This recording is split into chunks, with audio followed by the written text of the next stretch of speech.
Uh, we've been doing the verses of Uڵḷadu Nāṛpadu one each month, and now we've come up to verse 16 of Uڵḷadu Nāṛpadu. There is a continuity between the verses. In verses 10, 11, 12, and 13, Bhagavan was talking about knowledge and ignorance. In the verse before those four verses, verse 9, he talked about dyads, which means pairs of opposites, and triads. Triads are three factors of objective knowledge. If we know some phenomena, we, the ego, are the knower.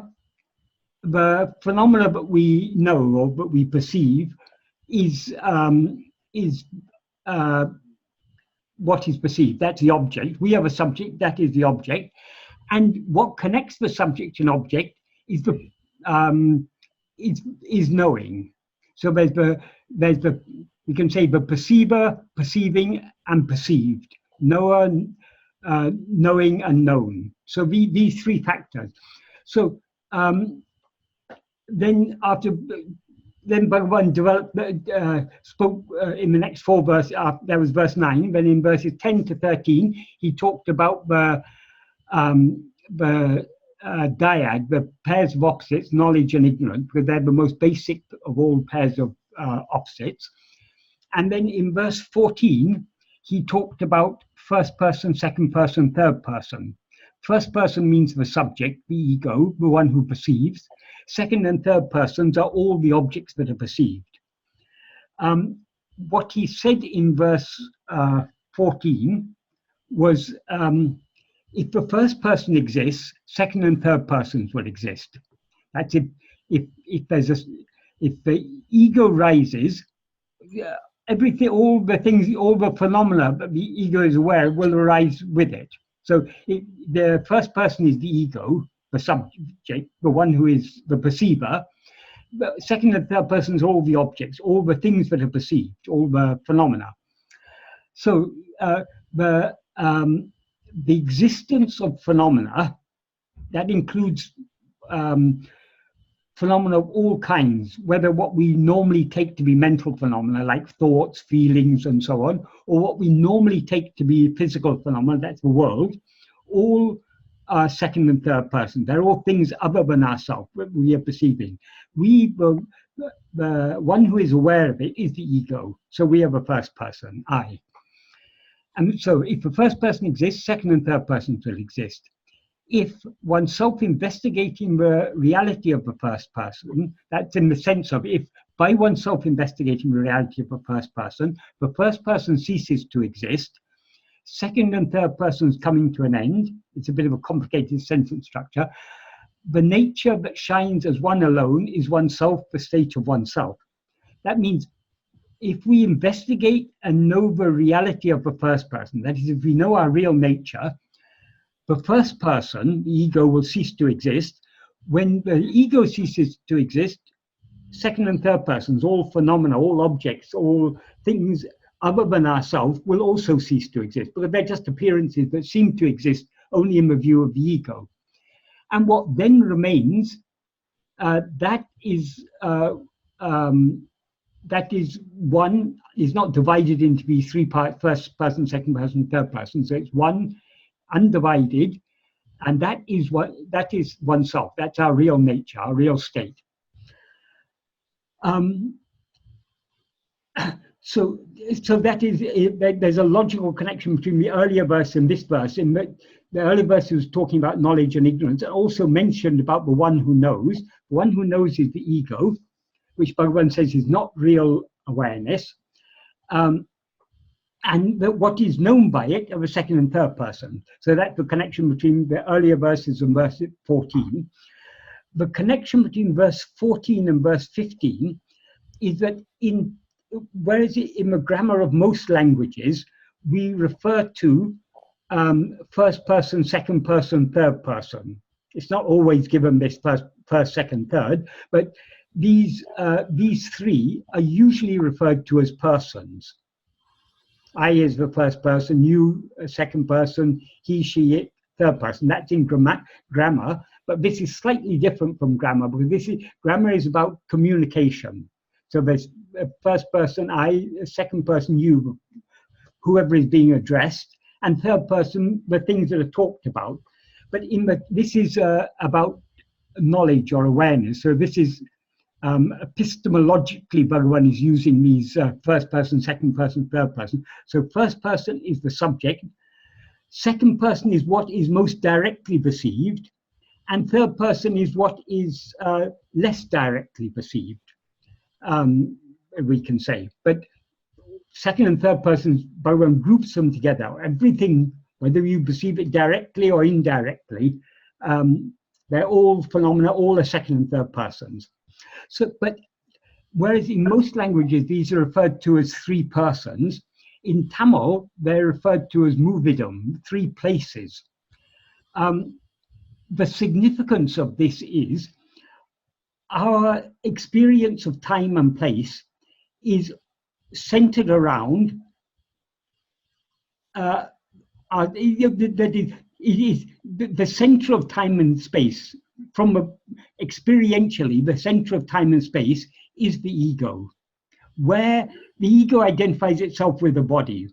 So where that body is in terms of place, that is here. Other places are there. Likewise, the moment in which we, the ego, now exist is the present moment. Other moments are past or future. So that's the significance, because the first person is always experienced as here, and second and third persons as there. This is the significance of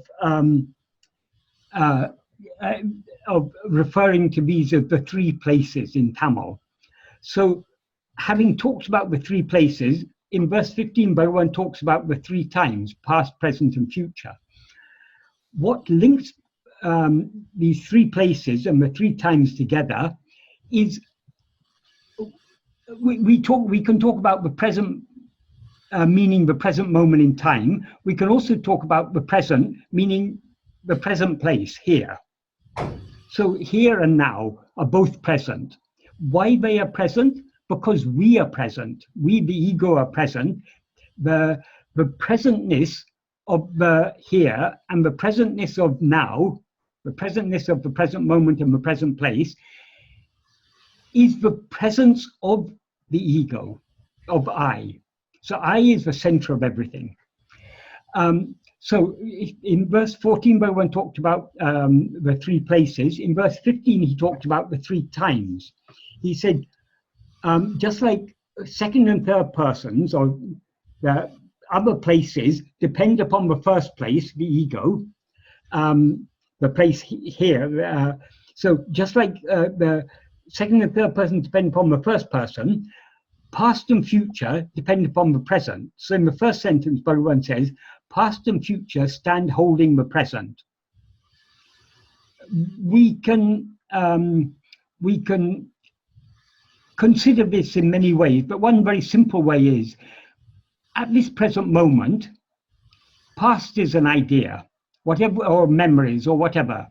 What we've read in history books, what we remember from our experience, what we've been told by others, all that has happened in the past is now just, for us, just thoughts. And the future is just a set of expectations or fears or hopes or whatever.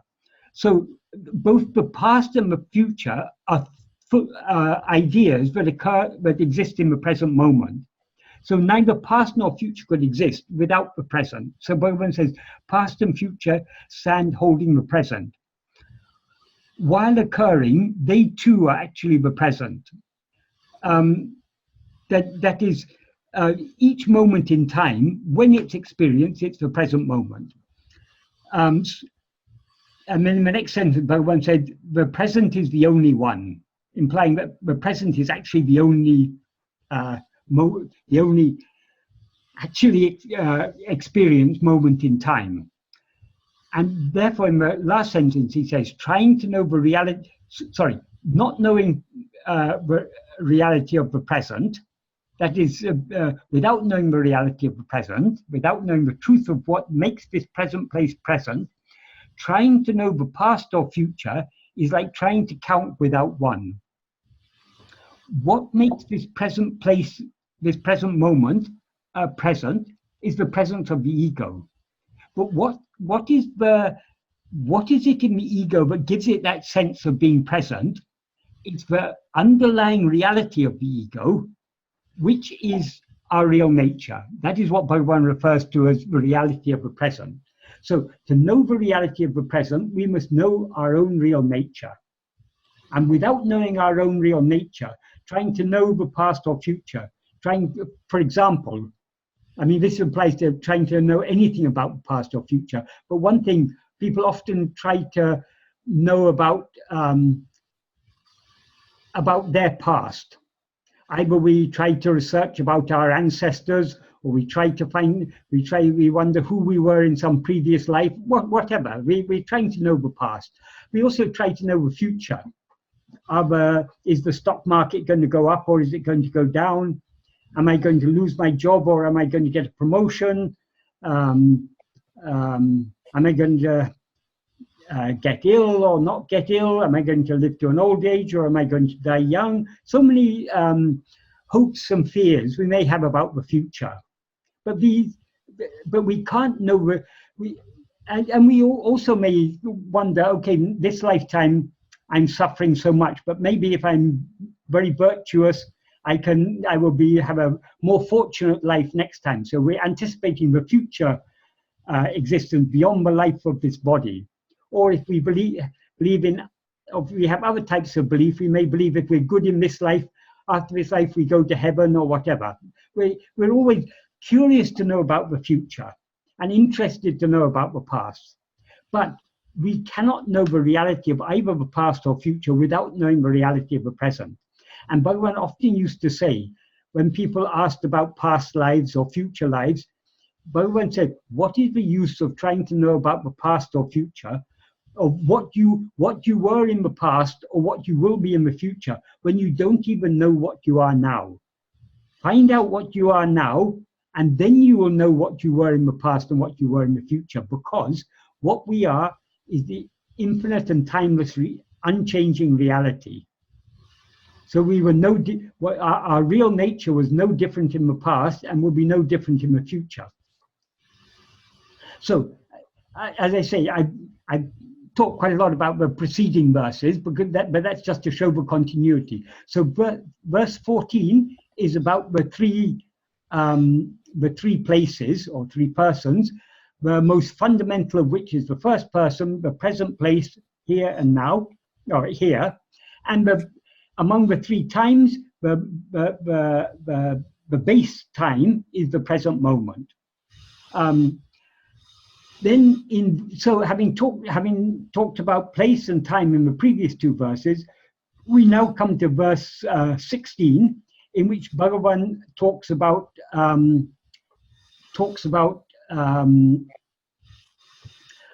time and place. Before we do this, I just remembered one thing. Actually, this is one verse, but Bhagavan earlier composed in a different, in a somewhat different way. So it's interesting to see the earlier version of this verse because when he first composed the verse, he composed it only about it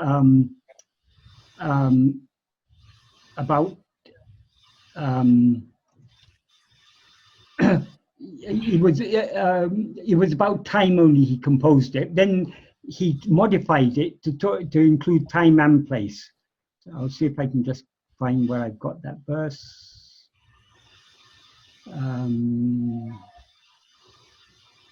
Okay, here we are.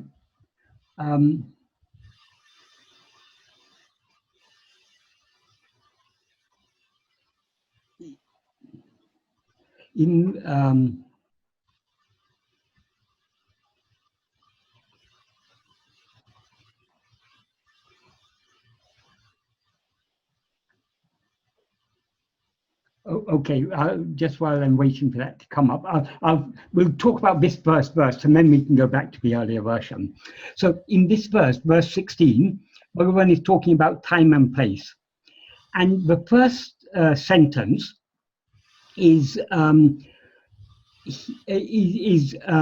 nāmaṉḍṛi, nāḻēdu, nāḍēdu, nāḍuṅgā. Nāmaṉḍṛi means except we, or apart, besides we. Nāḻēdu means where is time. nāḍēdu means where is place. nāḍuṅgā means when we investigate. So when we investigate here implies when we investigate ourselves. So the implication of this verse is when we investigate ourselves, except we, where is time and where is place? To understand the implication of the full implication of this sentence very clearly, it's necessary for us to understand something about the word aṉḍṛi, which in this case I've translated as accept. But though the basic meaning of aṉḍṛi is except or besides, it can also be used in the sense of but only. And I can give some examples in English how the difference between except and but only in English, and how those aṉḍṛi covers both of those. That is, for example, in English we can say there's no furniture in that room except a table, because a table is a piece of furniture. So when we say there's no furniture except a table, it's clear that the table is a piece of furniture. There's no other furniture except a table. But we cannot say there's no chair in that room except a table, because a chair is not a table. So if we want to say there is no chair except a table, to say that correctly in English, we have to say there is no chair but only a table. So where one is an instance of a group, we can use except. But where they're two separate groups, chairs are different, tables are different, we have to use but only. In Tamil, this word aṉḍṛi can be used in both these sentences, because whether it means except or but only is understood by the context. So in this sentence, though I've translated aṉḍṛi as except, it's actually more in the sense of but only that Bhagavan used it. But the reason I didn't translate it as but only is we can't use but only in an interrogative sentence. If we were to translate it as but only in this sentence, it would mean the sentence would mean when we investigate, but only we, where is time and where is place. That doesn't really mean anything in English, because it's only in an affirmative sentence, but we can use but only. However, though this is a question, it's a rhetorical question. So the clear implication when Bhagavan says, except we, where is time and where is place, the implication is there is no time and no place except we. But here, rather than except, we can use but only. There is no time, there's neither time nor space, but only we. It's in that's the implication of this sentence. In some English translations, aṉḍṛi has been interpreted as apart from. So this sentence has been taken to mean apart from we, where is time and where is place. But this is not actually the sense in which Bhagavan uses it. Time and place don't exist apart from the ego. Only when the ego rises, time and place come into existence. But what Bhagavan means by nam in this sentence is not the ego, but our real nature. So the implication of this sentence is when we investigate ourselves, there is neither time nor place, but only we. That is, we alone actually exist. Time and space are mere appearances, but seem to exist when we rise as an ego. They don't exist apart from the ego, but from the perspective of our real nature, they don't exist at all.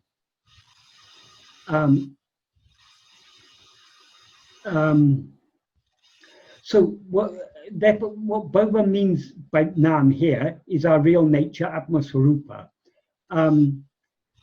And this is made clear in the Kalivemba version of this verse, because when Bhagavan made it into a Kalivemba, he added some extra words between each verse, that he extended the fourth line of a Vemba is a shortened line. It consists of 2.5 feet as opposed to 4 feet.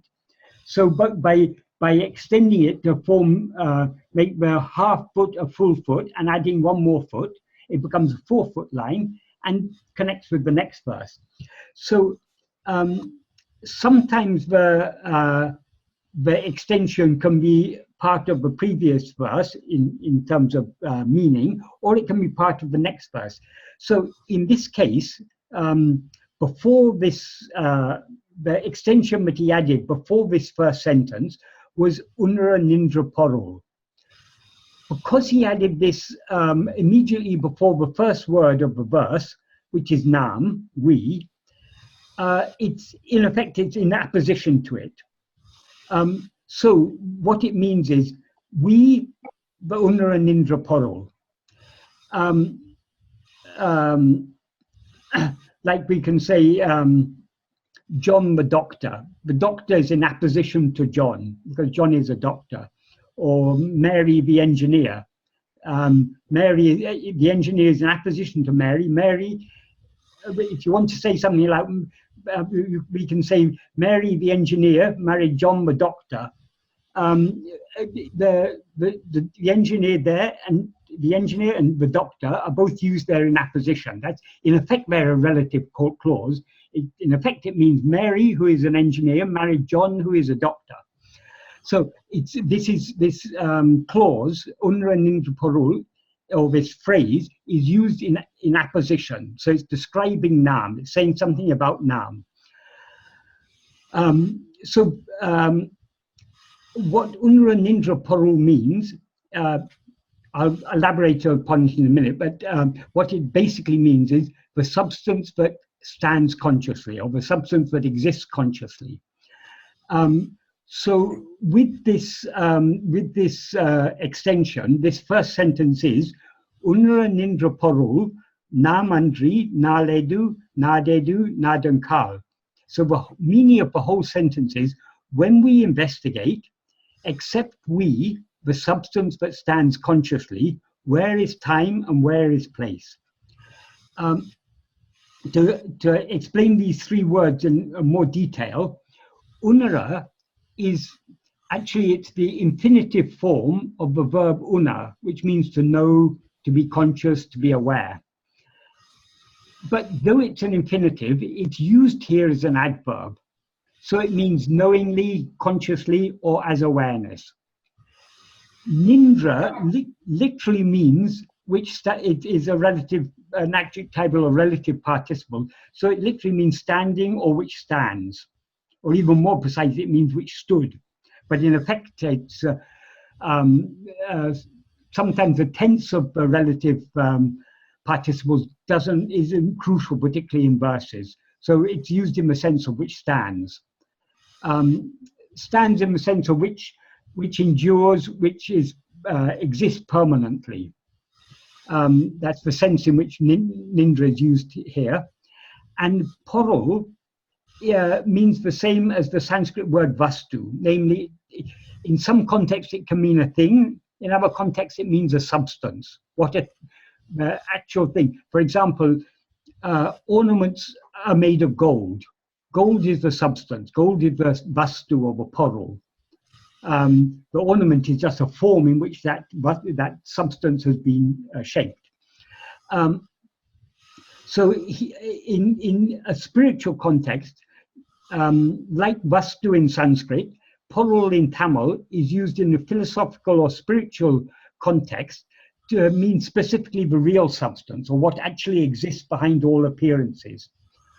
So uṇḍu nindra porul literally means the substance that stands consciously. So it refers specifically to what is real, namely satchit, being awareness. The nindra denotes the sat, the existence, the permanent existence, and uṇḍu denotes the chit aspect, the awareness. But actually, being and awareness, according to Paḍuvam, they're one and the same. Right? Nothing exists apart from awareness. So what actually exists is only awareness. So Paḍuvam is when he refers to uṇḍu nindra porul, he's referring to satchit, or satvastu, or chitvastu, or whatever you want to call it. So he's referring to the reality. So he's emphasizing here that what he means by nam is not the ego, but our real nature. So if we investigate ourselves, we will find that we alone exist and that there's no time or space. That is the implication of this sentence. So it's a very important and very deep meaning in these few simple words that Paḍuvam used. Then in the second sentence of this verse, he says, nāmuḍambēl, nāṇāṭṭu, nāmpaḍuvam. That means, if we are a body, nāmuḍambēl, nāmpaḍuvam means we will be ensnared, nāṭṭuḻ, in time and place. So long as we experience ourselves as a body is a small object, limited in space. It exists here, not there. It doesn't occupy the whole of space. It occupies a tiny little fraction of space. And also, not only does that occupy a tiny fraction of space, it also occupies a tiny fraction of time. So by experiencing ourselves as a body, we are limiting ourselves, we are ensnaring ourselves, trapping ourselves in time and place. That's the meaning of that sentence. And then in the next sentence, Paḍuvam asks the question, nāmuḍambō, are we a body? That's in the sense of, but are we a body? And then he answers that in the next sentence. The next sentence, we can take it, most of the rest, we can take it as one sentence, or we can split it into three separate sentences. If we take it all as one sentence, nāmiṉḍṛu, aṉḍṛu, eṉģum, oṉḍṛu, nāḍu, iṅgu, aṅgu, eṅgum, oṉḍṛu, āl, nāmuṇḍu. So if we interpret all as one sentence, it means, since we are the one, now, then, and always, the one in place, here, there, and everywhere, there is we. Nāmuṇḍu means literally there is we. We exist. The implication is there is only we. So what this sentence implies is when Paḍuvam refers to oṇḍṛu as the one, he's implying the same one without any change. That is, since we are the same one without any change, now, then, and always, because remember, we is referring, like in the first sentence, we here is referring to our real nature. Unlike in the previous two sentences, if we have a body, then obviously we is not our real nature, it can never be the body. The we who rises as I am this body is the ego. But here, Paḍuvam is again returning to our real nature. Since we are the same one without any change, now, then, and always, the same one in each place, here, there, and everywhere, there is only we. That is the implication of this sentence. And as I say, this sentence consists of three parts, which we can take as three separate but closely interlinked sentences. The first sentence then would be, Nam, iṉḍṛu, aṉḍru, eṉģum, oṉḍru. We are the one, now, then, and always, implying we are the same one without any change, now, then, and always. Then we have to take the nam from the previous part of the sentence to repeat it here. Again, nam, nāḍu, iṅgu, aṅgu, eṅgum, oṉḍru. Nam is not actually part of this, but it's implied, so we bring it from the previous. We are the same one. We are the one in place here, there, and everywhere. The implication is we are the same one in each place, here, there, and everywhere. Al, which when we link it all together, we take al as since, but if we split it up, we can take al as therefore. Therefore, nāmuṇḍu, there is we, implying there is only we. Then the last four words of a verse are nāl, nāḍu, iḻ, nām. The first three words, nāl, nāḍu, iḻ, we can interpret them in two ways, both of which are appropriate and which complement each other. Either we can interpret it as a separate sentence, meaning nāl means time, nāḍu means place, ill means does not exist, or there is no time and space do not exist, or there is no time and space. That if we take it as a separate sentence. Or we can interpret it as a pair of adjectives or a relative clause, meaning timeless and placeless, or which is timeless and placeless. If we take it as a separate sentence, then the final word nam is left hanging on its own. So we then have to take it as an iteration of the nam in the last clause of the previous sentence. In which case it's emphasizing that the nāmuṇḍu means there is we, implying there is just we, and by repeating we, it then becomes there is we, which again implies there is just we. So it's an intensifier or emphasizing. That's one way of taking it. That's if we take nāl, nāḍu, iḻ as a separate sentence. If we take nāl, nāḍu, iḻ as a pair of adjectives or a relative clause, then it qualifies that final word nam, we. So nāl, nāḍu, iḻ, nam would then mean the timeless and placeless we, or we who are timeless and placeless. And it would stand in apposition to the nam in the final clause of the previous sentence, nāmuṇḍu. So it would then mean, so nāmuṇḍu, nāl, nāḍu, iḻ, nam would then mean there is just we, the timeless and placeless we. So what Bhagavan is referring to in this and the previous sentence by we is what is actually real, that which is timeless and spaceless, our real nature. Whereas in the second and third sentences where he says, if we have a body, we will be ensnared in time and space, but are we the body? There we is obviously the ego, because our real nature it never experiences it. So that the I which rises experiencing itself as I am this body, that is the ego.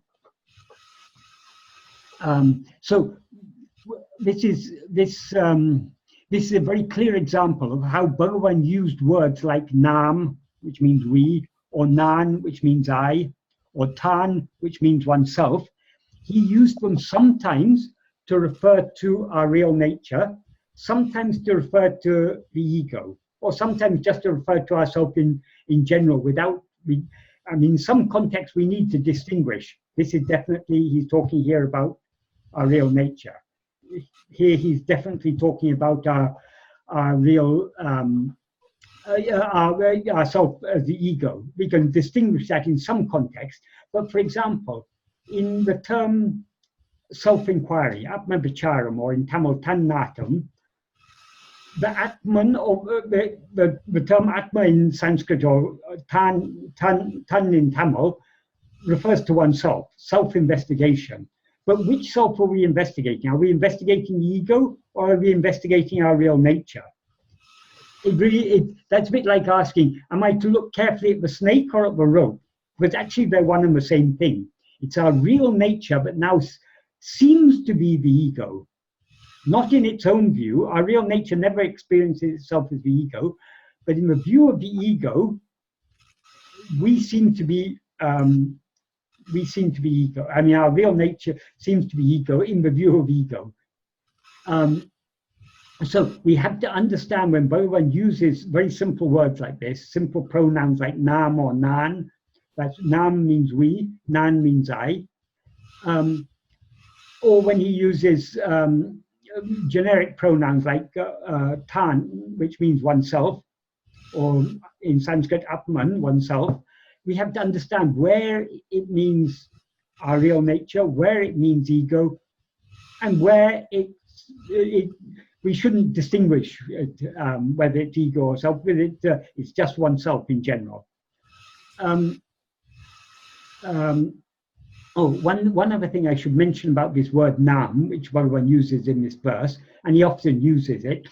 But in Tamil, there are two words that mean we. If you're talking to someone and you use the term nam, that is the inclusive we. So when you speak to someone using the term nam, you're including the person you're speaking to along with yourself as we. But if you want to, if you're talking to someone, for example, outside your family, and you're saying, in our family we do this, we can't use nam because that person is outside our family. So there, in such cases, we use nāṇgul. Nāṇgul is the exclusive we, that is the we that excludes the person being spoken to. Nam is the inclusive we. So Bhagavan, in all these sort of contexts, Bhagavan uses the inclusive word we. Like in the very first verse of in verse 1 of Uḻḷadu Nāṛpadu, the first word is nam ullahum kandalal, because we see the world. There we, who is the we who sees the world? It's the ego. So Bhagavan comes down to our level, because Bhagavan never sees the world, but he comes down to our level of ego and says, because we see the world, the reason Bhagavan uses nam very often while speaking is, for example, if he's talking about our real nature, Bhagavan experiences our real nature as I. But if he were to say I, it would seem that he was excluding us. But by saying nam, he's including us. So though Bhagavan often uses here in this verse, when he's talking about nam, he's not using nam in the sense of a plural pronoun. When there's no, our real nature is one, not many. So it's referring to, and even when he says, if we are the body, he's referring to he's using it in a singular sense.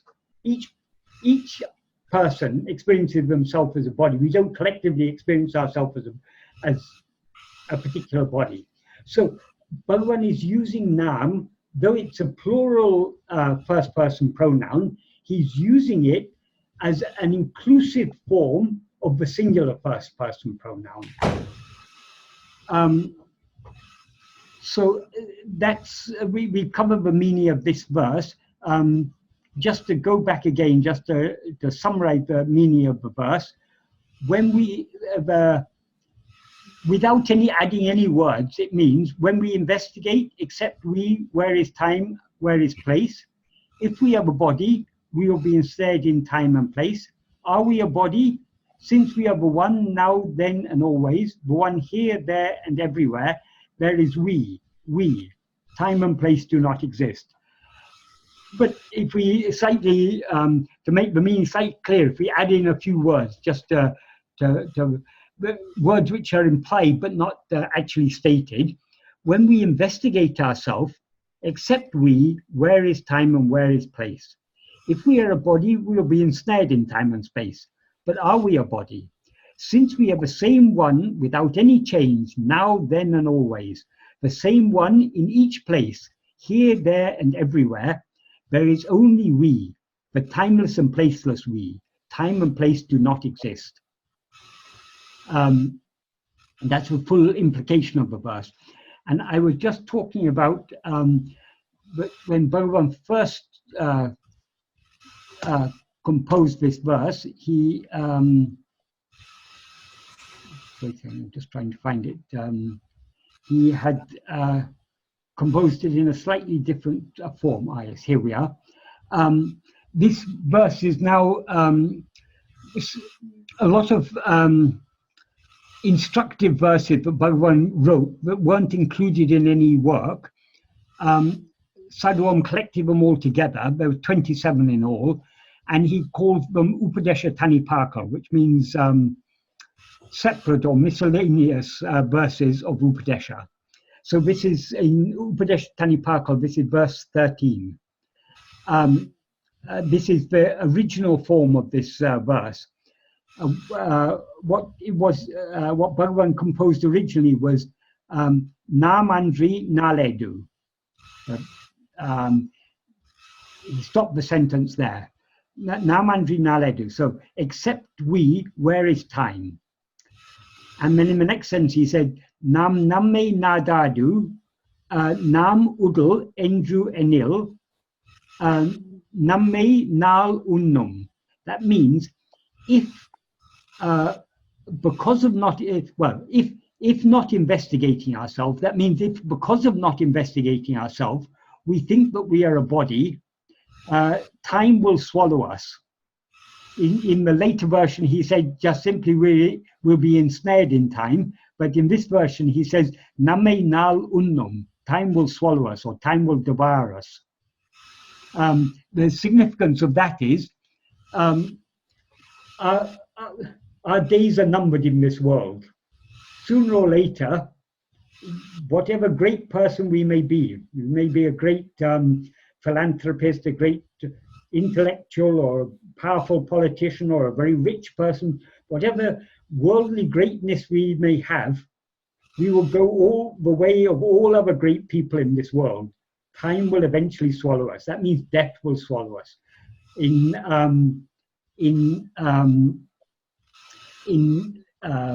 Sanskrit, the word for time is kalam, and kalam is also used as a name for Yama, the god of death, because eventually time will swallow all of us. That is, if we have a body. And then he again asks in this earlier version, the next set of words of the next sentence is the same, nāmuḍambō, are we the body? And then in the next sentence he says, iṉģu seṇģu varunāl, eṇģrum nāmaṉḍṛu. That means, therefore, if we, in the present, past, and future times, we are always one, is the meaning of that sentence. Adanal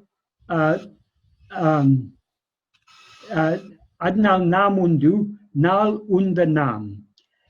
That means, therefore, there is we who have swallowed time. That is what Paḍuvam is.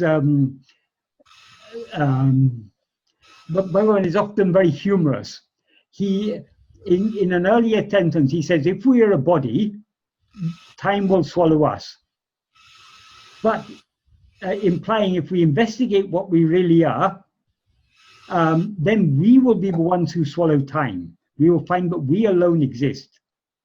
And once we have experienced our real nature, we will be the one who has swallowed time.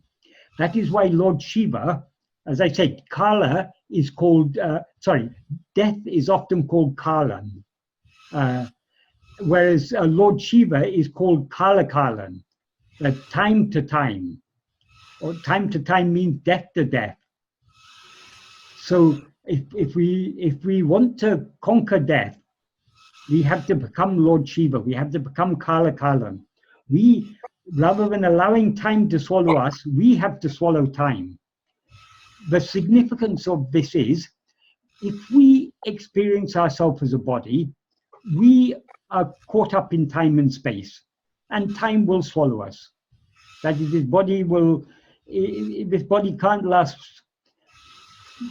Most of us don't even live up to 100. Very maximum, we may live up to 120, not beyond that. No one lives longer than that. So however long we may live, eventually time will swallow us if we have a body. But are we the body? If we investigate ourselves, what we really are, then we will find there is only we.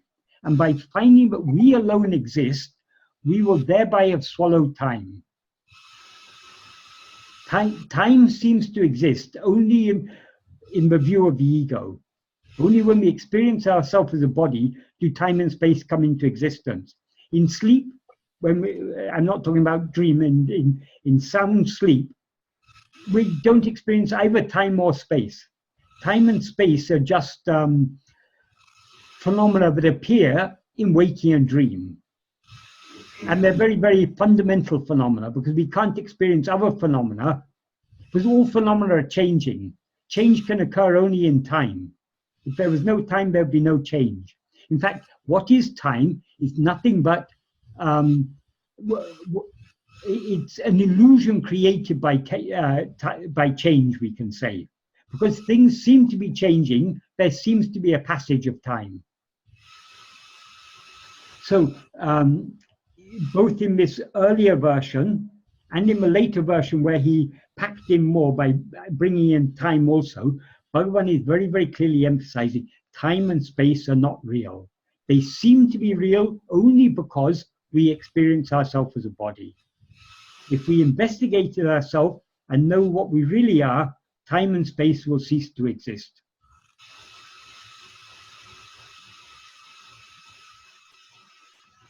Sorry, I've talked for a long time today. So if you have any questions on this or any other aspect of Bhagavan's teachings? I think it seems like a good deal, you know, we better to swallow time before that guy swallows us.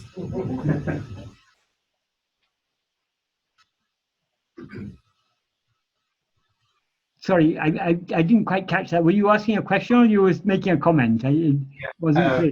I was saying it's better to swallow time before time swallows us. Oh yes, yes, certainly. And how do we swallow time? Only by looking within and swallowing the ego. Because what is the root of time? The seed that sprouts as time is this ego. So swallow the ego and we swallow everything. The ego can be swallowed only in the fire of jnana, only in the absolute clarity of pure self-awareness, awareness of our real nature. That alone can swallow this formless phantom ego.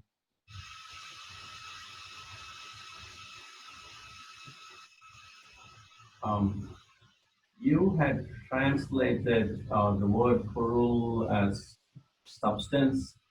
Yes. And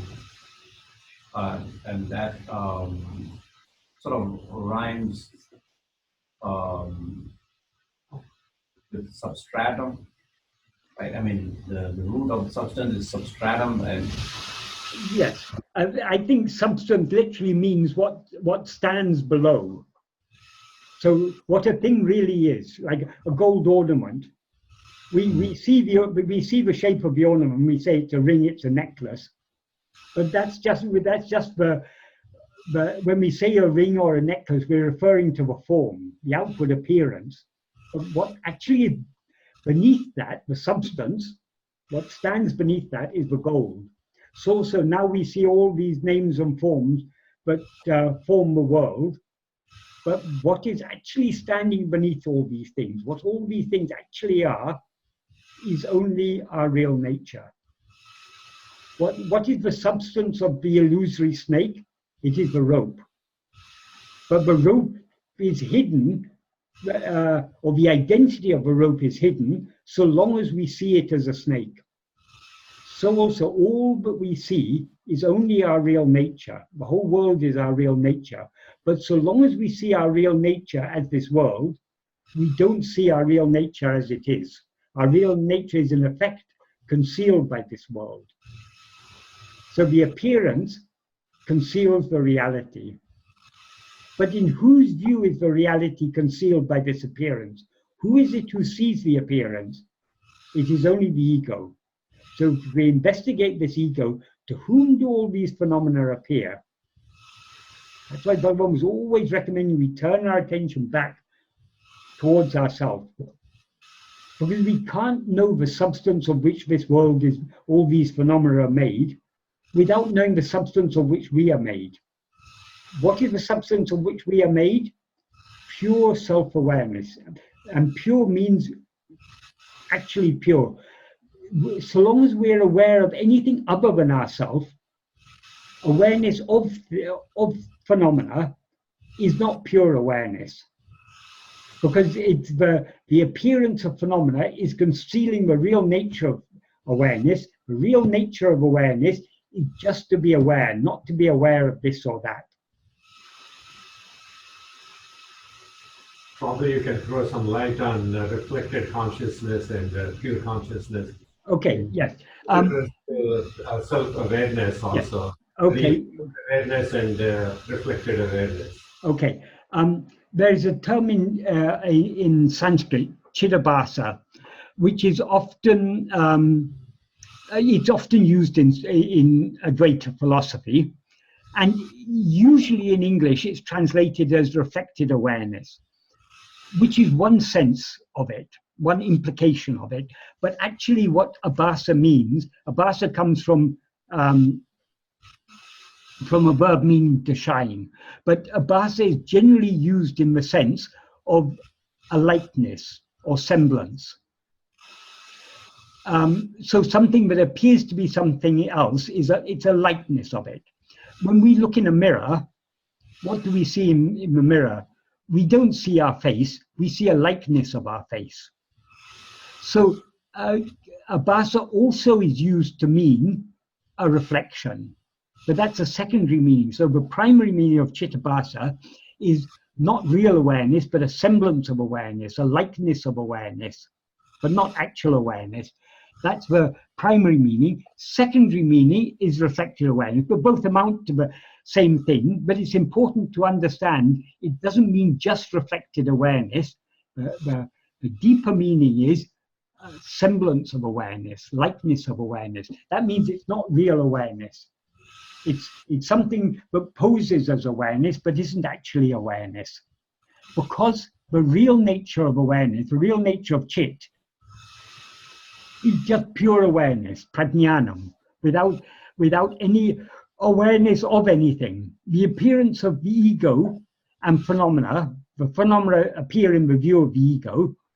The ego and the phenomena and the ego seeing of the phenomena, that's a triad. That is concealing the real nature. Real awareness is one and indivisible. There's no subject and object. There's no many things, there's only oneness. That's why Bhagavan said in verse 13 of Uڵḷadu Nāṛpadu, which we did a few months ago, nānavam jnanam ajnanamam. That means awareness which is many is ignorance. So what is the awareness that is many? The mind. The mind branches out into, the little ego sprouts up, and then once branches out into so many thoughts. That is the awareness which is many, of awareness which becomes many. In an earlier version of that, verse 13, Bhagavan, instead of saying nānavam jnanam, which literally means jnana there means it's used in the sense of awareness which is many. Bhagavan put nānavaikankindra jnanam, awareness which sees as many. But he's referring to the same thing. He's referring to the ego or mind, which is the awareness that sees the one reality as all these many phenomena. So that, Bhagavan says, is ignorance. There's no ignorance other than that. So this is very, there are two things that are very special and unique about Bhagavan's teachings. Whereas in traditional Vedanta, it is generally said that the root problem is avidya, ignorance. But how can there be ignorance without someone who is ignorant? So rather than saying ignorance is the problem, Bhagavan says ego is the problem, because the ego is the one who is ignorant. But Bhagavan is not contradicting what is said in older Advaitic texts. He's clarifying it, because the ego is nothing but ignorance. There's no ignorance other than the ego. But the way it was expressed in older texts gave room to some confusion. There was even among the followers of Shankara, they divided into two schools of thought. One because they had a problem. If ignorance is if avidya is the root problem, who is it who is ignorant? Is it Brahman who is ignorant? One group said no, Brahman can never be ignorant, because that would mean Brahman is immutable. Being ignorant would mean Brahman had become ignorant and could regain knowledge. So one group said, no, that cannot be. Therefore, it must be Jiva who is ignorant. But the other group said, how can Jiva be ignorant? Because in order for the Jiva to be ignorant, Jiva would have to come before ignorance. Since ignorance comes first, Jiva is a product of ignorance. So there was a confusion even among the immediate close followers of Shankara, what was actually meant. Bhagavan simplified it. The root problem is ego. The ego itself is avidya. The ego itself is ignorance. And why is it ignorant? Firstly, because it's an erroneous self-awareness. Instead of being aware of ourselves as just I am or I am I, we are now aware of ourselves as I am Michael, I am this body, I am this person. I was born 63 years ago. I come from such and such a country. I had such and such experiences in my life. All these things, we take all this to be I. This is an erroneous self-awareness. So that is the nature of the ego. So firstly, the ego is ignorant because it's a mistaken self-awareness. Secondly, it's ignorance because the very nature of the ego is to know multiplicity, to know otherness. Whenever we rise as ego, we never rise as ego alone. We bring our all these phenomena along with us. As soon as we start dreaming, we're aware of phenomena. So the ego never exists for a moment without being aware of phenomena. That is why this drishti shrishti pada, the contention, but there's no creation other than perception. The perception itself is creation. This is also called yugapat shrishti, simultaneous creation. So the ego rises and all the phenomena arise with it. It occurs simultaneously. But though it occurs simultaneously, I was just recently writing something, an article to clarify. Someone who said if they come simultaneously, how can one come before another? But Bhagavan has said in Nāṇya, of all the thoughts that rise in the mind, the thought I am this body is the first thought, mudalennam. And he puts that the thought I am this body itself is the first thought. He puts that in bold type. And then he says, only after this arises do second and third persons come into existence. Only after the first person comes into existence do the second and third person come into existence. So when he says that comes first, this comes after, it seems that first ego rises, then other things come. But other places he says simultaneously. What is it's a seeming contradiction, but actually it's not a contradiction, because when he says simultaneously, he's talking about chronological sequence in time. The rising of the ego and the rising of phenomena occur simultaneously. The ego cannot stand for a moment without being aware of phenomena, without being aware of things other than itself. So chronologically, in terms of time, the ego rises, the ego and phenomena appear simultaneously. But in terms of cause and effect, the ego is the cause, the appearance of phenomena is the effect. So logically, this isn't talking about time, this is talking about logically cause, then effect. Cause has to come before effect. Not in time, because cause and effect can occur simultaneously, but in terms of the logical sequence of cause and effect, it's the cause that brings about the effect. So though they can, we can see very many examples in the physical world of where cause and effect occur simultaneously. The most commonly used example is a moving billiard ball hitting a stationary billiard ball. The hitting is the cause, and because of the moving stationary ball hitting the stationary one, some of the momentum of the moving ball is transferred instantaneously to the stationary ball, and the stationary ball starts moving. So the cause is the hitting. The movement of the stationary ball is the effect. These occur simultaneously in time. So chronologically, they occur there simultaneously. But in terms of cause and effect, the hitting comes first and then the movement. Though they occur at the same moment in time, the cause always precedes the effect. So it's a distinction between chronological sequence, which is sequence in time, and causal sequence, which is the sequence of cause, then effect, then cause, then effect. Then, I mean, every cause has effects. The effects then become causes of subsequent effects and subsequent effects. It's cause and effect is a chain process. So logically, the cause always comes before its effect, even though the two may occur simultaneously. So why this is important is to understand why Paḍuvam sometimes says that they're simultaneous, and why he sometimes says, he emphasizes the ego is the first, only after the ego rises, other things rise. He doesn't mean that they're actually that there's any difference in time. They arise simultaneously, but the cause is the ego, everything else is the effect. The ego actually is the first cause.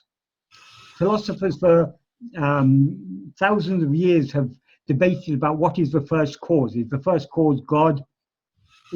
Or did God have a cause? Is there some cause before him? Or is there any such thing as a first cause? This sort of debate has been going on with philosophers east and west for millennia. But Paḍuvam has made it clear what is the first cause. It is only the ego. We are the first cause. Because we see the world seems to exist. That's why he begins Uڵḷadu Nāṛpadu with the words nāmuḍambē, because we see the world. The very nature of the ego is to see the world. To see world is a term that refers to phenomena collectively. So the very nature of the ego is perceiving phenomena. That is Chittabhasa. It's not the real awareness, because real awareness is not aware of anything. Because there's nothing for it to be aware of, because it alone exists.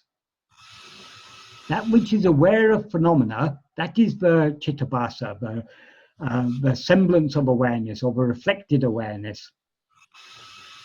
So Paḍuvam has very, very much emphasized that distinction. Not that there are many awarenesses. The Chittabhasa is nothing other than Chit. But it's not Chit as it is. It's Chit, because Chit as it is not aware of anything. Whereas Chittabhasa is always aware of something. Chittabhasa is what Paḍuvam in Tamil calls Suttarivu. Suttarivu literally means the pointing or showing awareness. In other words, awareness of things other than oneself, that is Suttarivu. That is Chittabhasa. So why this is such an important point And actually those verses 10, 11, 12 and 13 of Uḷḷadu Nāṛpadu are very much centered around this idea, this distinction. Bhagavan said, real knowledge is that which is devoid of knowledge and ignorance. The real knowledge he's talking about, the real awareness, is the chit, the sutatra arivu, the arivu that has no pointing or showing. In other words, the arivu that has the awareness that has no object of awareness, just pure awareness, not awareness of anything. That pure awareness is completely devoid of knowledge and ignorance. Knowledge and ignorance there in that context means awareness of things other than oneself or non-awareness of them. For our real nature, there's neither knowledge nor is there ignorance. Because for knowledge in the sense of knowledge of things, because there's nothing other than it, either for it to know or for it to not know. How this distinction that Bhagavan very much emphasized, it's also emphasized but in a slightly different way and slightly less clearly in older texts. Why Bhagavan emphasized it so much is when we are trying to investigate ourselves, the nature of the ego is to be aware of things other than itself. So long as we are aware of anything other than ourselves, we are not aware of ourselves as we really are. We're aware of ourselves as ego. In order to be aware of ourselves as we really are, we have to be aware of ourselves alone. That is the awareness of phenomena, the sutarivu, has to be completely removed, and just the pure underlying arivu has to remain. So that is what we are trying to do when we turn our attention within. When we turn our attention, Bhagavan often use very simple words like turn within, turn out. But when we're turned outwards, that means we're aware of phenomena. We're facing things other than ourselves. That's called bahyamukkham. When we try to turn within, we are trying to become ahamukkham. Well, its Sanskrit term is antamukkham, facing within. Tamil word is ahamukkham, which can be interpreted as meaning either facing within, because aham in Sanskrit, in Tamil, there's a pure Tamil word aham, which means within or inside. Aham is also a Sanskrit pronoun I, which is often used in Tamil spiritual and philosophical texts. So ahamukkham can be taken either as facing within or facing I, which are one and the same thing, because what Bhagavan means by facing within is facing only ourselves. So what we are trying to do when we practice self-investigation, so to speak, we're trying to turn our attention, which is now facing out towards all these phenomena. We are, metaphorically speaking, we're trying to turn it 180 degrees back to face ourselves. In other words, we're trying to withdraw our attention from everything else by focusing it only on ourselves. So the more and more keenly we are self-attentive, the more and more our attention is focused only on our fundamental self-awareness, the awareness of other things, to the extent that we turn towards ourselves, the awareness of other things recedes into the background.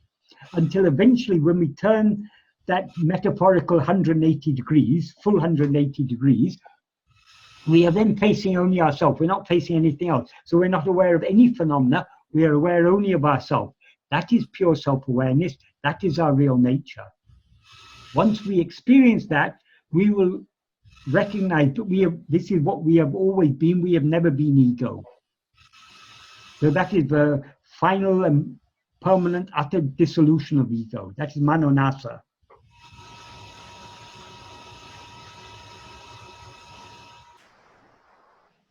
On a different note, Michael, not related to this verse, what are the practical aids to develop devotion, in general, which finally culminates in devotion to authentic more awareness? Well, all spiritual paths, except Atma-vichara, all other spiritual paths are indirect means.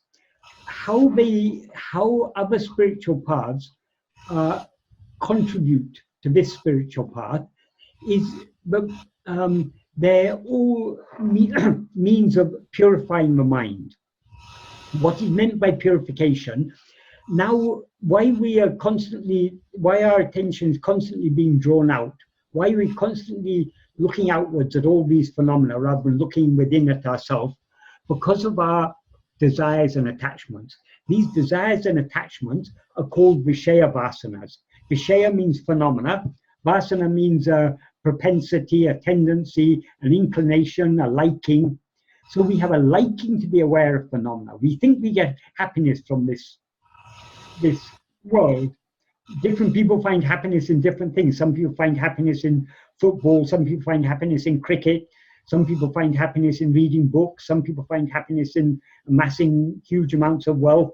People are looking for happiness but they do experience happiness as a result of these things, because when they get the things that they desire, the desire is temporarily placated, and so momentarily they experience the happiness which is their real nature. So it seems, oh, because I bought a nice new big car, the car I've been wanting for the last 5 years, now I'm very happy. This car has contributed to my happiness. No one says there is not an iota of happiness in any of the things of the world. But we think this car has given me so much happiness. But it'll give us happiness for 5 minutes, and then we see someone else who got a better or newer model and we want another car. So the happiness we seem to get from external things never satisfies us. Now I've forgotten what I got carried away by that, and I've forgotten what I was. That is Maya. That is pramada. We rush out with so much enthusiasm, we forget. So, oh yes, I was talking about Vishaya vasanas. So, Vishaya vasanas are our own likings, our own desires and attachments to be aware of things other than ourselves. So long as our Vishaya vasanas are very strong, we will not be drawn to this path at all. We'll not be interested. We'll be far more interested in enjoying all these wonderful things in the world, the beautiful arts, the wonderful experience of being rich, or taking some cocaine or some other drug, or drinking alcohol, people are looking for happiness in so many different ways. So long as our Vishaya vasanas are strong, we'll be going down all these wrong paths. So all spiritual practices, particularly the practices of devotion, are intended to slowly wean our mind away from all these desires, to weaken our desires. Because only when our desires are to a large extent weakened will we have the clarity of mind, the purity of mind, to recognize that real happiness lies within us, and we should seek it within us. So all these other spiritual practices are necessary.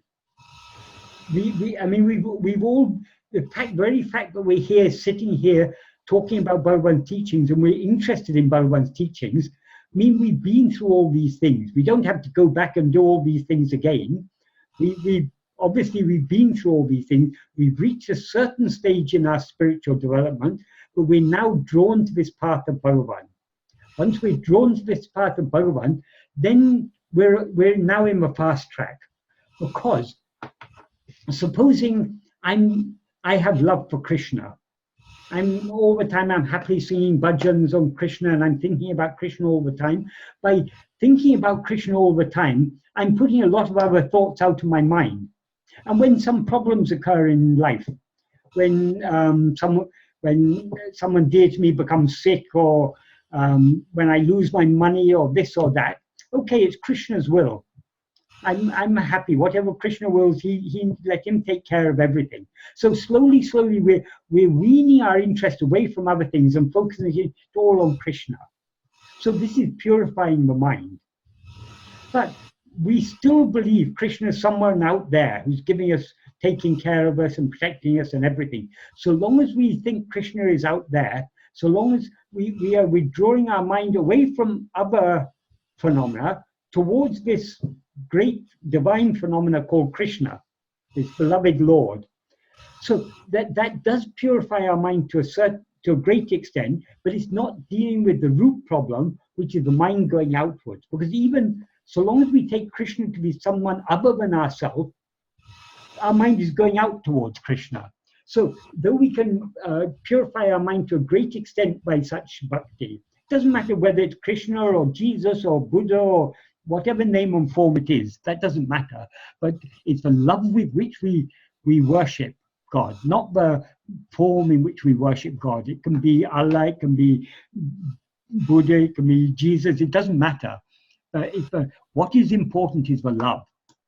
So the more we have love for God, the more our mind is weaned away from other things.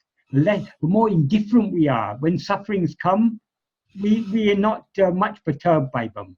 When good things come, we think, oh, it's all God's grace that these good things have happened. But God is greater than anything He gives me, so we only are concerned about God, not about all these good things. Put me in heaven or hell, doesn't matter, just give me more and more love for your feet. That will purify the mind to a great extent. But we reach a point where even the outward form of God we have to give up, because that is anya. We have to recognize that God is what is shining in us as I, and therefore come to this path of vichara. That's for people who follow the bhakti marga. For people who are following other paths, like some people are not interested in this bhakti. They want to control the mind and everything, so they do this yoga. By yoga, that's another way of restricting the outward going tendency of the mind. And yogis also reach a point where they keep on finding they're going into manolaya. It's a very, very blissful state, but they seem to be stuck. They can't make any further progress. So then they come to a real guru, like Bhagavan, who says, don't go into manolaya. In manolaya, you can't make any progress at all. You can call it nirvikalpa samadhi, you can call it all sorts of fancy names, but what it is, basically, it's a state of sleep. Just like we don't make any spiritual progress in sleep, we don't make any spiritual progress in nirvikalpa samadhi. That's why Bhagavan told that story of the yogi on the banks of the Ganga, who went into nirvikalpa samadhi for 300 years. Before going in, he asked his disciple to bring him water from the Ganga, and after 300 years, when he came out of samadhi, the first thing he asked was, in an angry tone, "Where's my water?" because in sleep, are any vasanas destroyed in sleep? Vasanas are our own will to go outwards. So we have to use our will to not follow these outward going tendencies. That's the way we weaken vasanas. So when we go to sleep or go into nirvikalpa samadhi, the train has stopped in a station. We're not making any progress. The train has to start moving again before we can get closer to our destination. So according to Bhagavan, even the great yogic nirvikalpa samadhi is spiritually of no benefit. The practices that lead up to that may be beneficial if that ability to stop the mind going outwards is diverted away from these practices back towards I. It'll be for someone who has been following the path of yoga for many, many lifetimes, that their practice may have weakened the hold their outward going vasanas have over them, so it'll be easier for them, just like it's easier for the bhakta, to turn their attention within. So these other paths can be helpful in purifying the mind, but to purify the mind fully, what is impurity of the mind is the liking to go outwards. So whether we're worshipping the name and form of Krishna or Jesus or Buddha or Allah or whatever it is, or whether we are concentrating all on our breathing and controlling the breathing and going into samadhi and all that type of thing, these are all anya. Samadhi is something that comes and goes. Krishna is someone who comes and goes. Even God where is God in our sleep? We can be thinking of God all day long, throughout the waking state and throughout the dream state. But when we go to sleep, our meditation on God necessarily has to cease if God is something other than ourselves. That is why we have to eventually wean our mind away from going outwards. That's why Bhagavan says in verse 8 to Upadesha Undya, Anya Babatin Abanahamahum Ananya Babame Undipala Anatinum Utumum Undipala. Anya Babam means meditation on what is other than ourselves. So meditation on a name and form of God is the implication in that context. Meditation, not just ordinary meditation, but meditation with great love. That's what Bhagavan is referring to there, because he's saying what he's describing in those verses 3 to 7, he's describing the path of Nishkamya Bhakti, that is love for the sake of love alone. So, rather than meditating on God as someone other than oneself, rather than meditating on the form of Krishna, or the form of Rama, or the form of Jesus, or whoever, whatever it may be, Avanaham ahum ananya bhavam, the ananya bhava in which he is I. That is, when we recognize that Krishna or God or whatever Allah or whoever it is, when we recognize he is that which is shining in us as I, when we recognize that and recognize that the true love for God, the true bhakti, is to attend to oneself alone, then that ananya bhava, when one's attending to nothing other than oneself, one's attending only to oneself, that is, Bhagavan says, anatinam uttamam. That is the best among all. So among all spiritual practices, turning our attention within, that is best, Bhagavan says. That is the path of vichara. And even on the path of vichara is the most direct way of dealing with our vasanas, because at each moment in our life, we have a choice. So many, our mind, the natural flow of our mind is to go outwards towards all these phenomena. We have a choice. Do we face towards the phenomena, or do we face towards ourselves? Of course, in the midst of day-to-day activities, a certain amount of attention needs to be on the outside world. But also, we are also generally in the midst of all our external activities, we're thinking about so many things unconnected with those activities. We're thinking about problems, about whether we're going to lose our job, whether we can pay our mortgage, whether our children are studying properly in school, or this or that. So many thoughts are there, even when we're engaged in other activities. So instead of wasting our thoughts on things that we can't change, we should be, as much as possible, turning our attention back towards ourselves. So every moment that we choose to turn our attention, even to a slightest degree, towards ourselves, we are weakening the outward-going tendency of the mind. We're weakening the Vishaya Vasana, increasing the Sattvasana. Sattvasana means inclination just to be. So this is the direct, whereas if we're meditating on Krishna, we're replacing one Vishaya, the name and form of Krishna, for all the other, we're setting aside all the other Vishayas and we're concentrating on one Vishaya. In that way, we weaken the Vishaya Vasanas to some extent. But when we turn our attention back towards ourselves, we are giving up all Vishayas. Even the name and form of Bhagavan, whom we love so much, we have to leave aside his name and form when we turn within.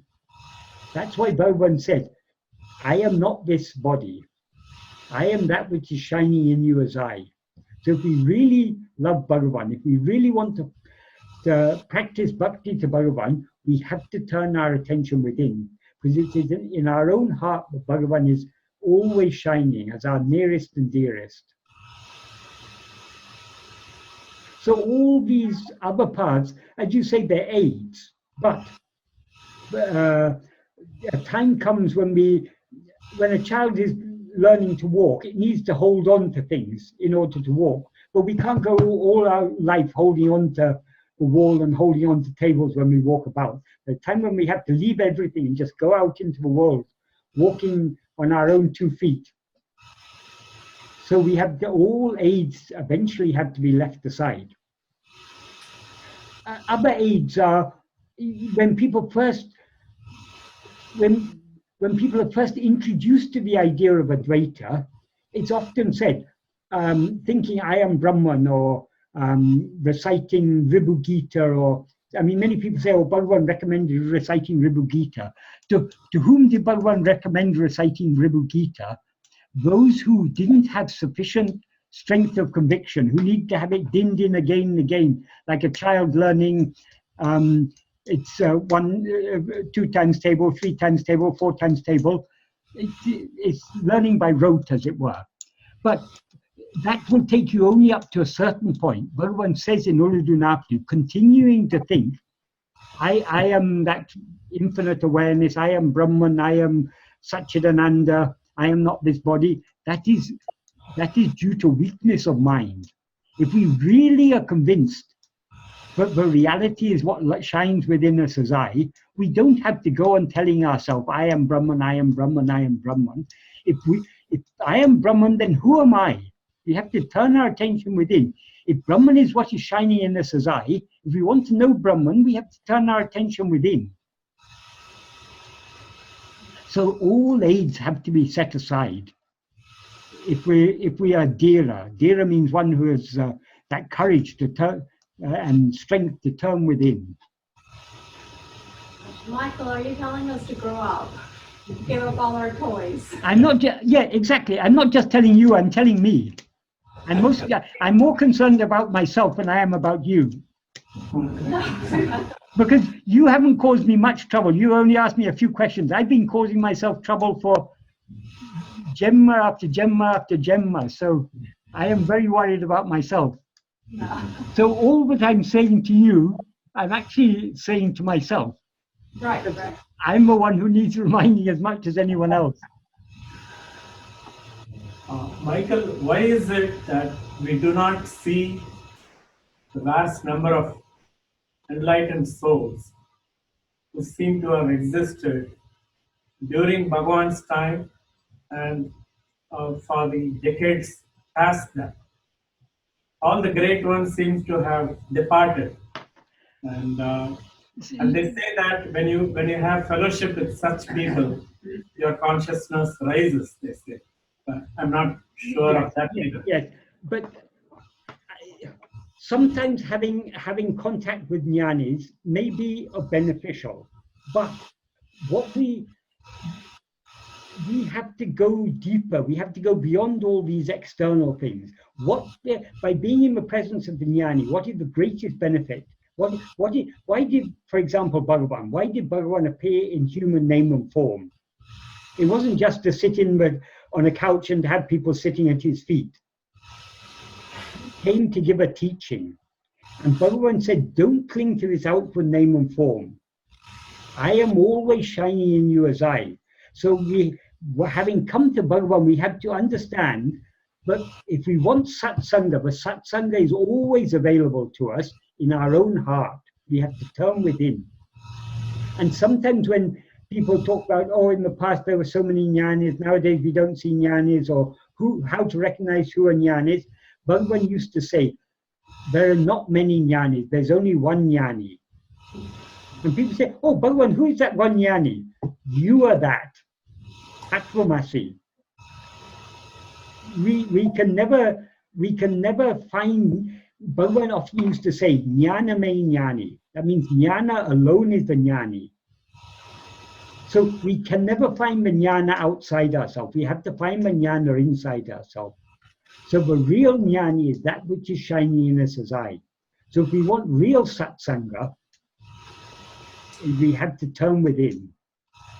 Nowadays, everyone who starts giving talks on Advaita says this, I'm giving satsanga, come to my satsanga for just $100 or $1,000 or whatever, you come to my satsanga. This is not satsanga. Even a group of 2 people is not satsanga, because sat is never 2, sat is 1. So it's the real state of satsanga is having company, or our own company. That is, our own company doesn't mean the company of ourselves as a person, but this person has got innumerable, this person is the head of a big family of thoughts. So we want absolute solitude, kaivalya, isolation. That is the real satsanga. So if we want the real satsanga, we have to turn within and find it in our heart.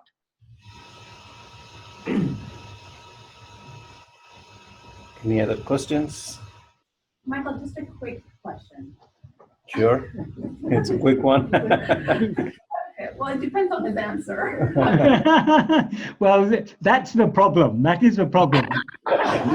There seems to be someone here who doesn't know how to give brief answers. No,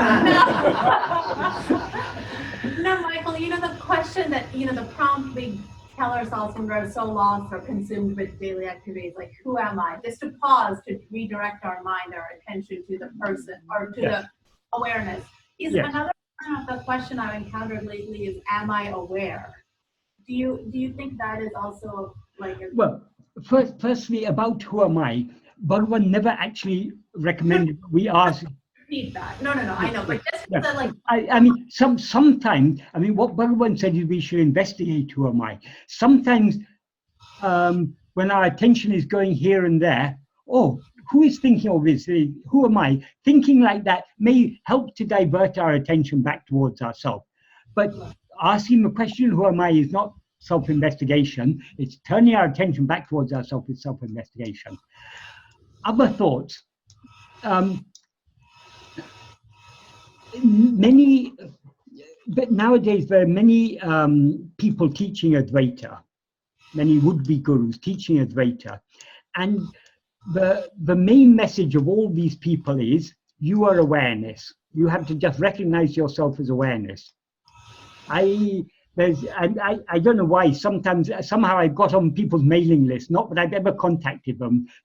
There's one person who seems to have satsangs all around the world, called John David, and for some reason I'm on his mailing list, or the mailing list of his followers, and his thing is something that life, there's no, I can't remember, I just saw one of these emails today, I won't find, it's something to the effect of, there is no point to life except to see that you are awareness and to enjoy the unfoldment of every moment.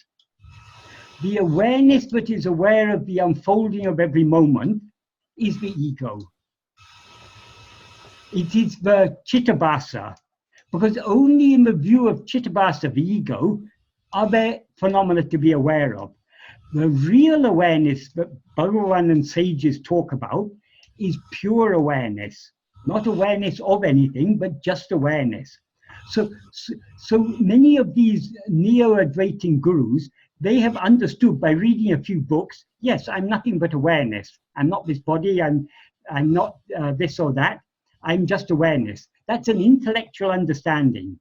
But they think that by having understood that, but that is self-realization. That is, self-realization is nothing to do with understanding. Understanding is a clear understanding of the teachings is necessary to follow the path, but the mere understanding is a function of the intellect. It is not, that is not, even so many of these, even this Dayananda and all these people, what they call jnana, they say ignorance is the problem, so you need to remove it by knowledge. And the knowledge where you come into my classes and I'll teach you all the Upanishads, that knowledge will remove your ignorance. Bhagavan said very, very clearly in Nanya, the jnana is not to be found in books. But what we are seeking to know is within the 5 sheaths. The books are outside the 5 sheaths, so we can't find from books. So, yes, we are awareness, but not the awareness that is aware of anything. We have a pure awareness that we experience in sleep. Awareness of being aware. Being aware of being... Even to say awareness of being aware, yes, awareness is always aware but is aware. We can't be aware without being aware, but we're aware. But, truly speaking, the true awareness is not aware of. Because when we talk of self-awareness, awareness is not an object of itself, is it? Awareness is aware of itself, but itself is not an object of it. So it's not actually, it's the limitation of language that we have to talk of being aware of oneself. We are always aware of ourselves. There's nothing new for us to know about ourselves. All we need to do, Bhagavan said there's nothing new to be gained. All we need to do is remove the ignorance. The ignorance is there, because we, instead of being aware of ourselves just as I am, we're aware of ourselves as I am Michael. That's a problem. Because Michael is just a name and form of a body, and limited in time, limited in space. So I'm now entrapped in time and space because I think I'm this body. That is the problem. So who is this I that rises and says, I am Michael? That's what we need to investigate. So we need to have a clear understanding of the teaching, but our understanding also needs to be deep and subtle. Just to think, oh, I am awareness. Not just think, feel, to feel and to feel. Who is not aware but they're aware? Everyone knows them. You ask a person who knows nothing about it, you go and ask a soldier or a football hooligan or any person who's completely outgoing. Are you aware? Of course I'm aware. What nonsense you're talking about? So knowing that we're aware is no big deal. Even the ants are aware but they're aware. But to be aware of the real nature of awareness, that is what the self-investigation is about. And for that we have to, awareness has to turn its face back to itself. The outward facing, Bhagavan often used to say very simply, when people ask, Bhagavan, what's the difference between mind and self, or mind and Atma Swarupa? Bhagavan said, awareness turned outwards is mind. Awareness turned within is Atma Swarupa. Because the nature of Atma Swarupa is not to be aware of any phenomena, but to be aware only of itself and not of anything else whatsoever. In other words, it is a pure awareness. So understanding that our real nature is not just awareness in the sense of being aware of things, but is pure awareness, is essential to go deep in this practice. Because what we are trying to do initially, when we are told this, we are told that we have to withdraw our attention away from what is seen back to the seer. Then we have to distinguish between the seer and the seen, the drik, drisya, viveka. That distinction, that is what we are trying to distinguish when we're practicing Atma Vichara. We're trying to focus our attention on the perceiver. We draw it from the perceived and turn it back towards the perceiver. But an even deeper level of understanding we require, because we are the perceiver only so long as we're perceiving. So we can never actually, though this strict drisya viveka, distinguishing the seer from the seen, is necessary, we can never actually perfectly do that, because when we isolate the seer, it ceases to be a seer. Because when you remove all the phenomena and only the seer remains, that is, the ego dissolves back into its source. So actually what we are doing, what we need to distinguish at a subtler level, is to distinguish between pure awareness and awareness of phenomena. Pure awareness is what I sometimes refer to as intransitive awareness. Transitive awareness is awareness of things. Intransitive awareness is just awareness. That's what Bhagavan called Sutatra Arivu. Sutarivu is awareness that is displaying all these phenomena, pointing to all these phenomena. The Sutatra Arivu, the awareness that is devoid of pointing or devoid of showing, that means the pure awareness, that is our real nature. That is what we're seeking. Michael, you mentioned about returning to the source. Yes. Why would anybody leave the source to begin with? Because it's an ideal state. Ask yourself that question. Why have you left the source? It is. This is Maya. We can't explain it, because when people ask Bhagavan, why did the ego rise? How did Maya start? Bhagavan said, first find it, and then bring this ego to me, and then we'll find out where it came from. I mean, how it came into existence, why it came into existence. If we investigate it, it dissolves back into its source. There is actually no such thing as ego. There's no such thing as Maya. But there seems to be, so long as we face outwards. If we face back within, we will see there was never any ego, never any Maya. That is the state of Ajata. That is the final. So Maya can never be explained, because how can you explain what doesn't exist? Maya means that which is not, or she who is not. It cannot be explained. You cannot explain what doesn't exist. So all these things, the ego, the world, all these things, they seem to exist. But if we investigate the ego, we find that none of them have ever existed at all.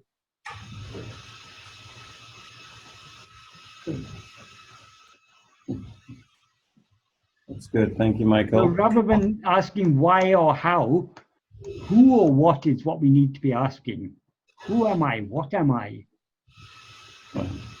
Not just asking the question, we have to be investigating. Right.